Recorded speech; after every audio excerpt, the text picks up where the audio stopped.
The Dr. Taz Show, the podcast. Dr. Taz, Superwoman Wellness. Here's Dr. Taz. Welcome back to the show, where every episode of the show, I am determined to make you all superwomen and navigate all the ups and downs that life seems to throw at us.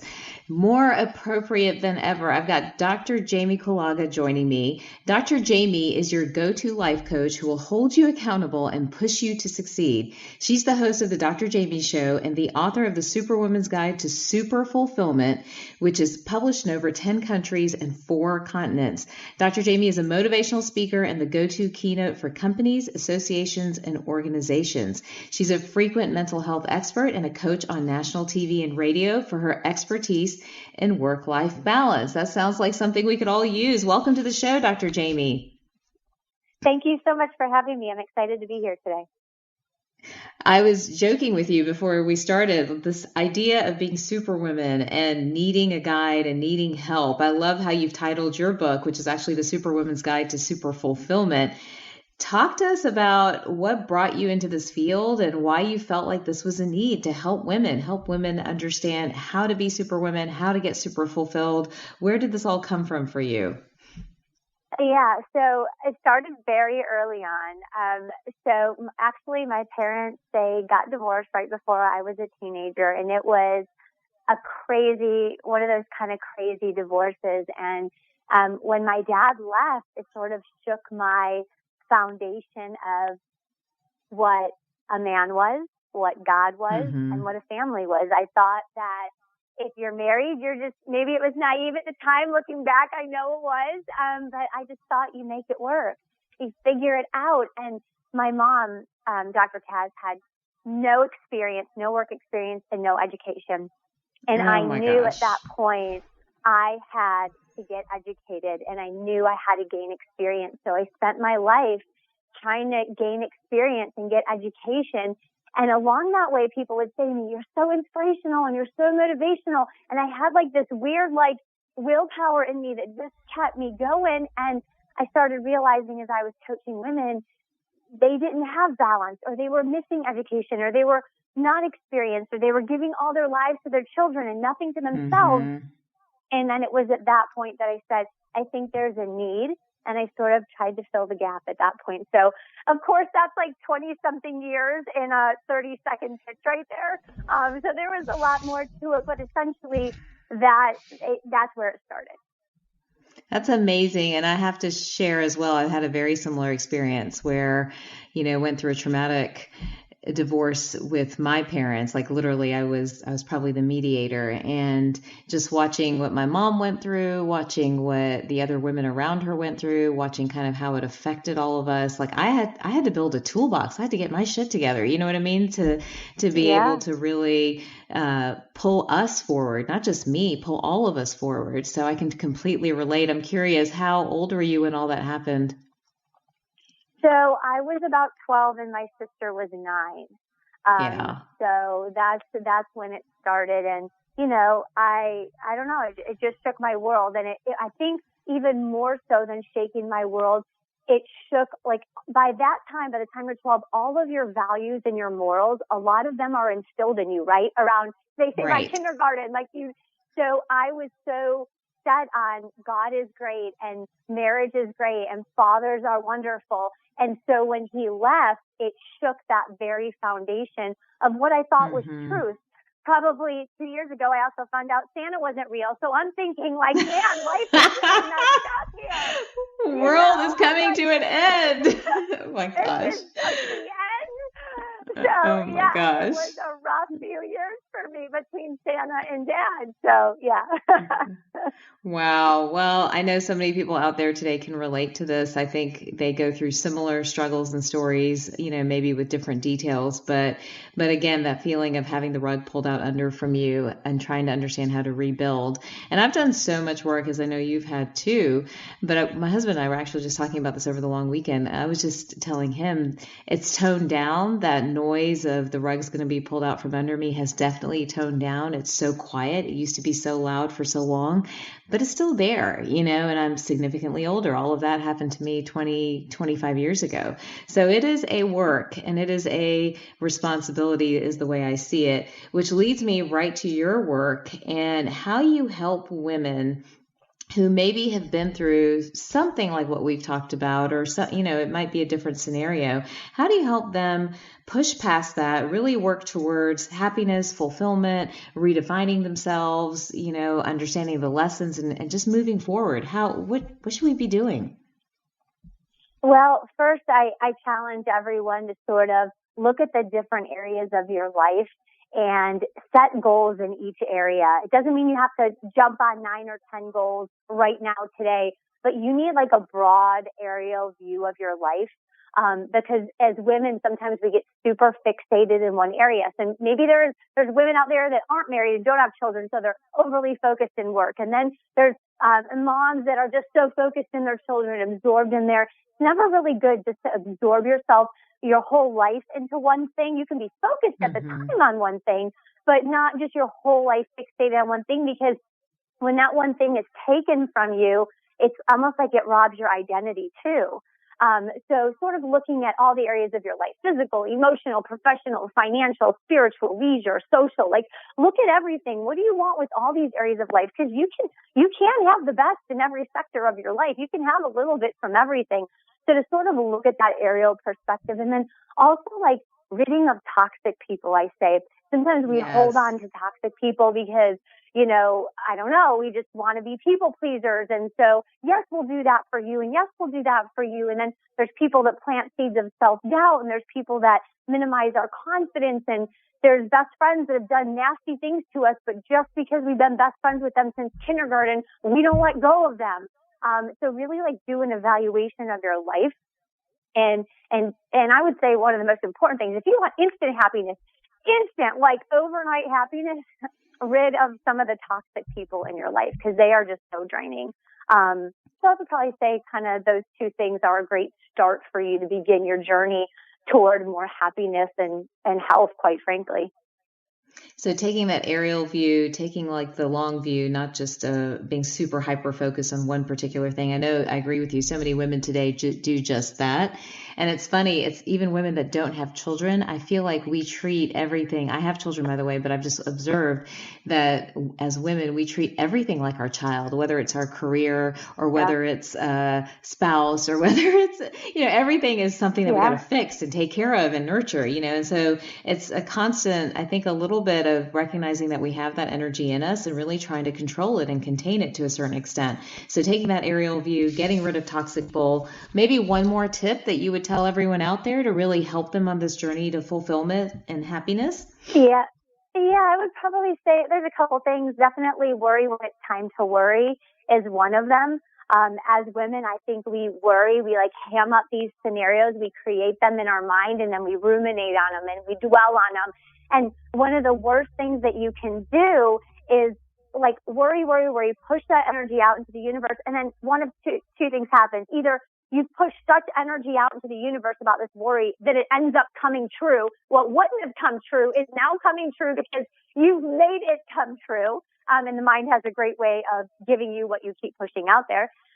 Or you worry and you freak out and you burn bridges and you give yourself anxiety, all for this thing that you dreamed up to not happen. And then so you worried unnecessarily. So I would say definitely like you can plan for the future. You can plan for things, but don't overly ruminate, dwell, and freak out. I guess that's my doctoral term right there. Freak out. Unnecessarily. Like when you arrive to the situation, worry at that point, because if something does go wrong and there is a crisis, you're going to need all the energy and clear-mindedness that you can have to get you through that crisis. So worry when it's time to worry. I would say would probably be the third one for sure. It's so funny because I'm trained in Chinese medicine, and in Chinese medicine, they believe that worry is actually held in the spleen meridian, and the spleen meridian is the master digestive meridian. It controls how the entire digestive process works. And because it does that, it actually controls your entire health, because that system of medicine firmly believed that the gut was the root of health. And so it's funny, as women, we are still not 100% tapped tapped into the concept that these emotions, when they run out of control, they actually cause physical damage to us, not just the emotional damage, but they actually cause a lot of physical damage as well. And the sooner we recognize that and develop that toolbox to switch it, like you start to worry, let's switch it off, let's move on to something else, the more successful, we're going to be both physically and mentally as well. So. No, I was just saying, well, and that's the thing too, is like you worry, like you're saying, it's causing all these other health issues. That's what leads you into crisis mode. Once you get into crisis mode, it's very, very hard to get out. Those people that you look at and you're like, oh my God, one bad thing just keeps happening to her after another. Child gets sick and then she's late to work, and then her car broke down because she doesn't have money to fix it, and now they want to fire her because she's late again at work. This woman can't get a break. It took time to get into crisis mode, and once you're there, it's very hard to get out, but it's because of all of these decisions that you're making, and they're leading you just into this path of negativity. And before you know it, you always have choice, but it's the choice of two evils that you're always picking in every situation. So that's why it's so important to realize that worry probably is the cause of like a lot of health issues and becoming unclear-minded. You know what I mean? And when you're not clear-minded and all of your energy is channeled towards these emotions of stress, you start making decisions that clear-minded people wouldn't make. And then that's when it cycles into that negativity. More with Dr. Taz coming up, but first I want to tell you about Sun Basket. Sun Basket delivers delicious meal kits right to your door, making healthy cooking easy and convenient for any busy lifestyle. Now, mindful eating is an essential part of self-care, and every part of our life is enhanced when we eat nourishing, healthy meals. And with Sun Basket, you can enjoy delicious, mindful meals every night. Now, I know sometimes staying on track can be hard, but that's where Sunbasket comes in to make it easy to eat right. Sunbasket offers 18 weekly recipes, including paleo, gluten-free, vegetarian, vegan, pescatarian, and more, all delivered to your door. Sunbasket takes care of the details, so it's easier to take care of yourself. And did I mention Sunbasket contains organic produce and clean ingredients? That's right. Sunbasket works with the best farms and suppliers to bring you fresh organic produce and responsibly raised meats and seafood. And we want you to experience Sunbasket for yourself. Go to sunbasket.com/wholehealth today to learn more and get $35 off your first order. That's sunbasket.com/wholehealth for $35 off. sunbasket.com/wholehealth. Now back to the Dr. Taz Show.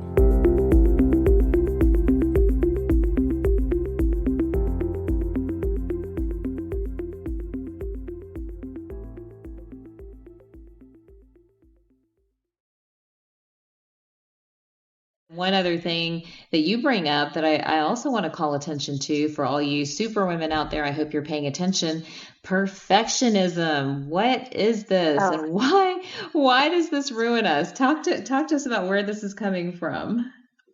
Yeah, perfection is so dangerous. So for the people out there that are thinking, so-and-so just doesn't do it as fast as me, doesn't do it as good as me. That's why I always have to do everything, because no one does it as good as me.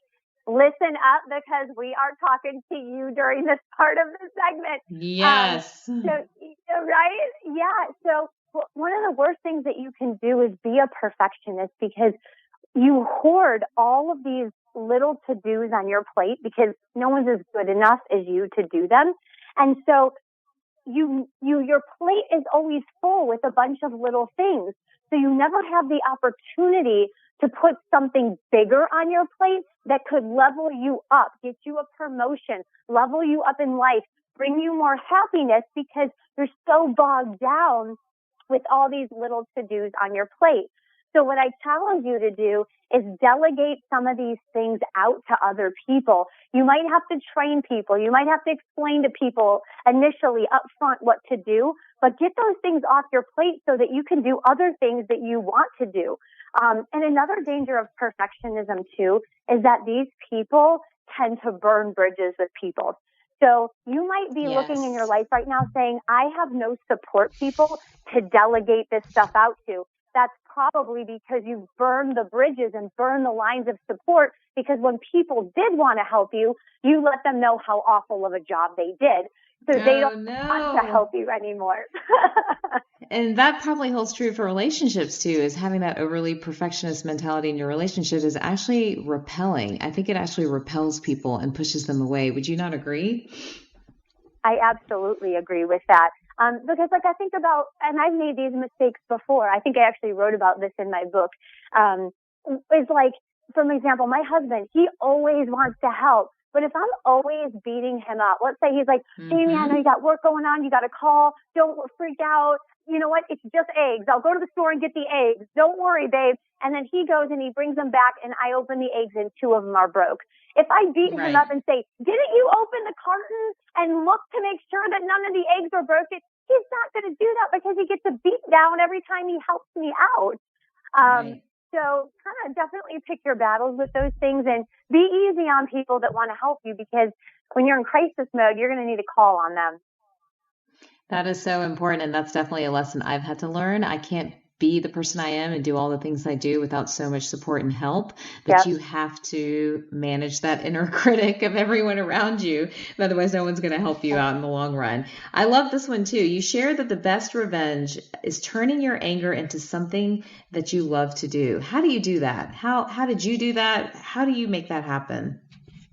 Yeah, so I think back through my whole life, and there was so many times I wanted to get revenge on people, but I knew that cussing them out or, I don't know, whatever it might have been was just not the right thing to do. Like even before social media, when, just the stupid things that you would do when you're young.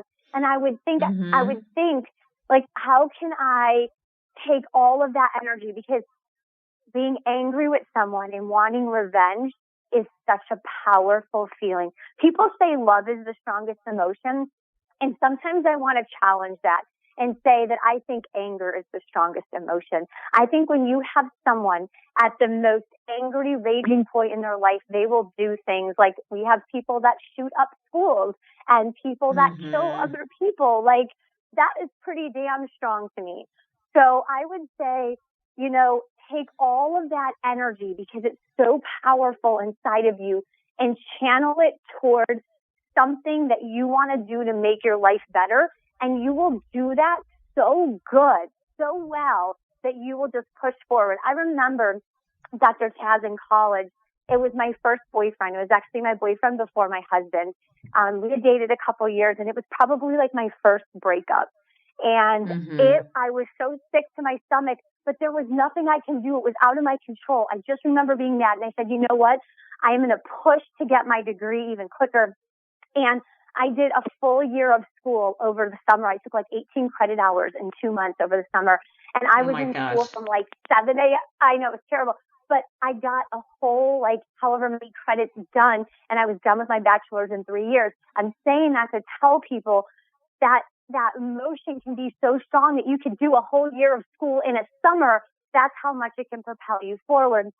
So if you're angry right now with someone in your life, yeah, exactly.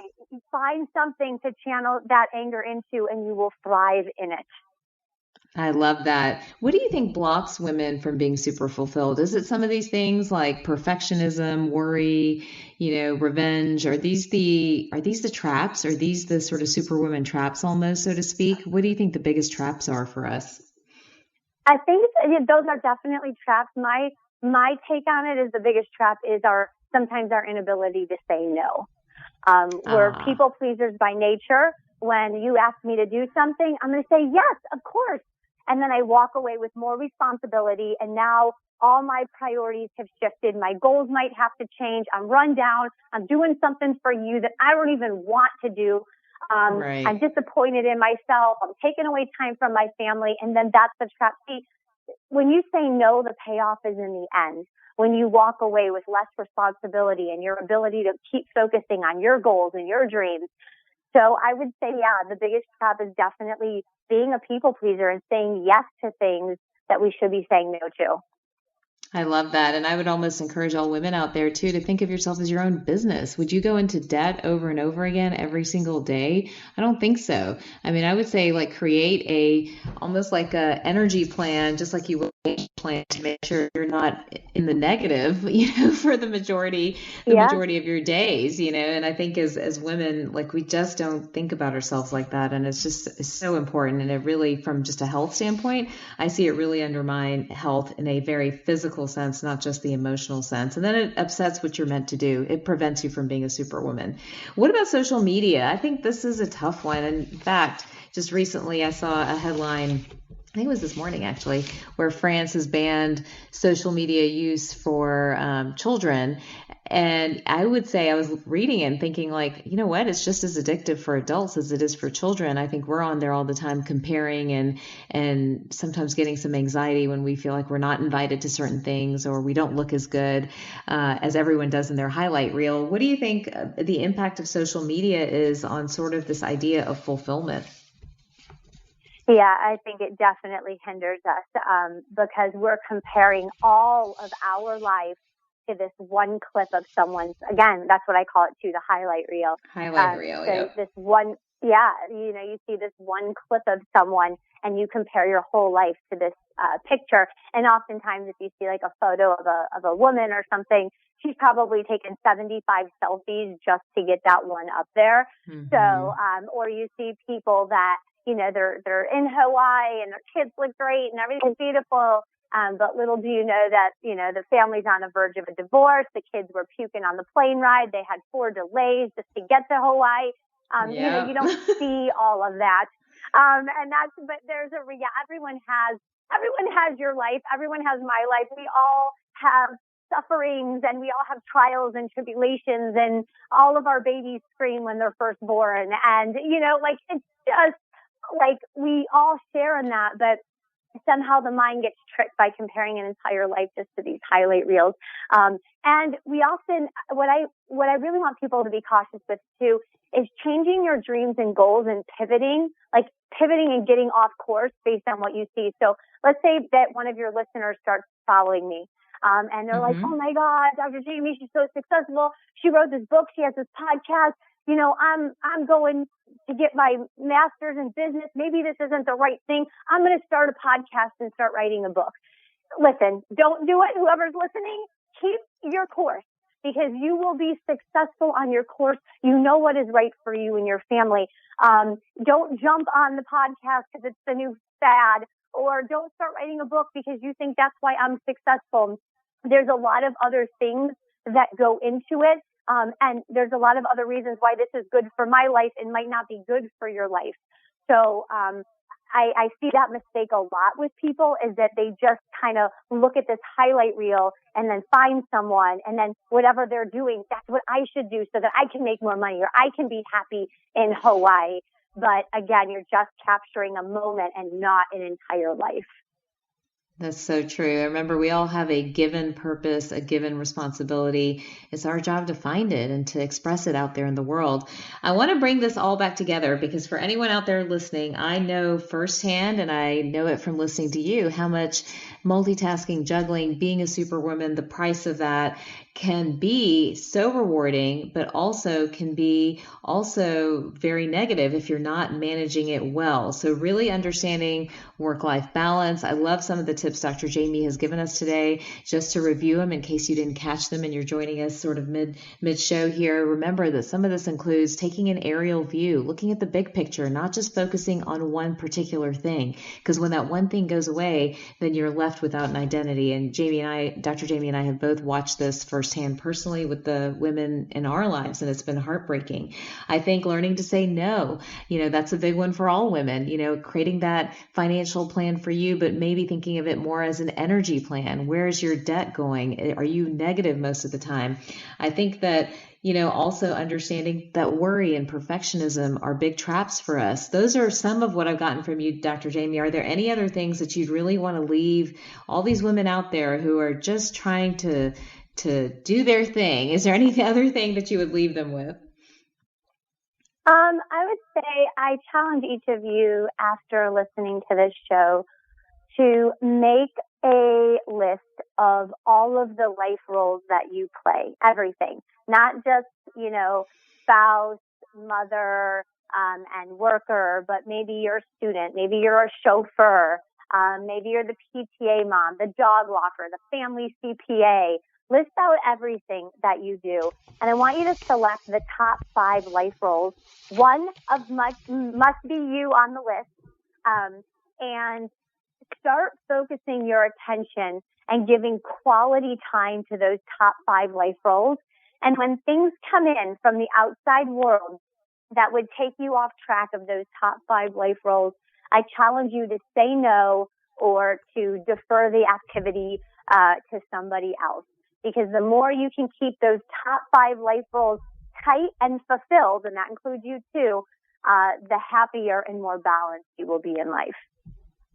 I love that. And if you want more help to getting super fulfilled, I encourage you to check out Dr. Jaime's book. It's the Superwoman's Guide to Super Fulfillment, step-by-step strategies to create work-life balance.